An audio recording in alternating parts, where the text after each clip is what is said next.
আর মাঠে দেখা যাবে না ফুটবলের অলরাউন্ডার মার্সেলোকে। এবার আনুষ্ঠানিকভাবে বিদায় জানিয়েছেন এই ফুটবলার। ব্রাজিলের এই লেফট ব্যাক নিজ দেশের ক্লাবে থেকে বিদায় জানিয়েছেন ফুটবলকে। তবে মাঠের ফুটবলকে বিদায় জানালেও ফুটবলকে পুরোপুরি বিদায় জানাননি এই সাবেক রিয়াল মাদ্রিদ তারকা। মার্সেলোর মাঠের ফুটবলের বিদায়, তার ক্যারিয়ার ও অন্য পেশায় তার ফেরার সম্ভাবনা নিয়ে বিস্তারিত থাকছে প্রতিবেদনে। সর্বকালের সেরা লেফট ব্যাক হিসেবে ধরা হয় ব্রাজিলের রবার্তো কার্লোসকে। সেই রবার্তো কার্লোস তাকে নিয়ে বলেছিলেন তার চেয়ে বেশি টেকনিক্যাল খেলোয়াড় মার্সেলো। এমনকি ম্যারাডোনা, পাওলো মালদিনিরা তাকে করেছেন প্রশংসা। ক্যারিয়ারে প্রধান পজিশন ছিল লেফট ব্যাক, তবে লেফট ব্যাকের চেয়ে অন্য পজিশনেও সাবলীল খেলতে পারতেন মার্সেলো। উইংয়েও খেলতে পারতেন মার্সেলো, এমনকি প্লেমেকার বা ডিফেন্সিভ মিডফিল্ডার হিসেবেও খেলেছেন।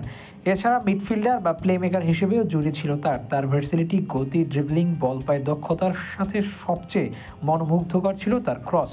অনেকে বলেন রোনালদোর ক্যারিয়ারের এত গোলের পেছনে সবচেয়ে বড় অবদান মার্সেলো ক্রসের। ঝাঁকড়া চুলের সেই মার্সেলোকে দেখা যাবে না আর ফুটবল মাঠে। তর্ক সাপেক্ষে গত জেনারেশনের সেরা লেফট ব্যাক মার্সেলো এবার দিলেন অবসরের ঘোষণা।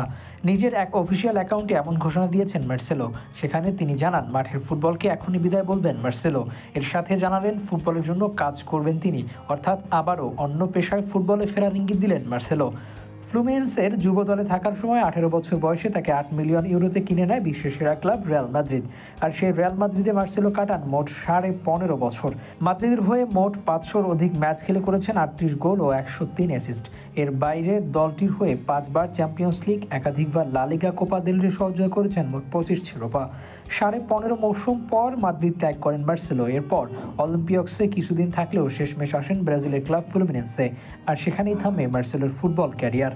ক্লাবের মতো অবশ্য জাতীয় দলে সেভাবে সফল ছিলেন না এই খেলোয়াড়। ব্রাজিলের হয়ে 53 ম্যাচ খেলে 6 বার বল জালে জড়িয়েছেন। এর মাঝে একবার জয় করেন কনফেডারেশন কাপের শিরোপা। সব মিলিয়ে ক্লাব ও জাতীয় দলে সমৃদ্ধ ক্যারিয়ার আছে মার্সেলোর ফুটবল মস্তিষ্ক অন্যতম ক্ষুরধার হিসেবে বিবেচনা করা হয়। এবার মাঠের মতো হয়তো কোচিংয়ে এসে মার্সেলো নিজেকে মেলে ধরবেন। অন্তত তাকে দিয়ে সবসময় প্রত্যাশা থাকবে ফুটবল ভক্তদের।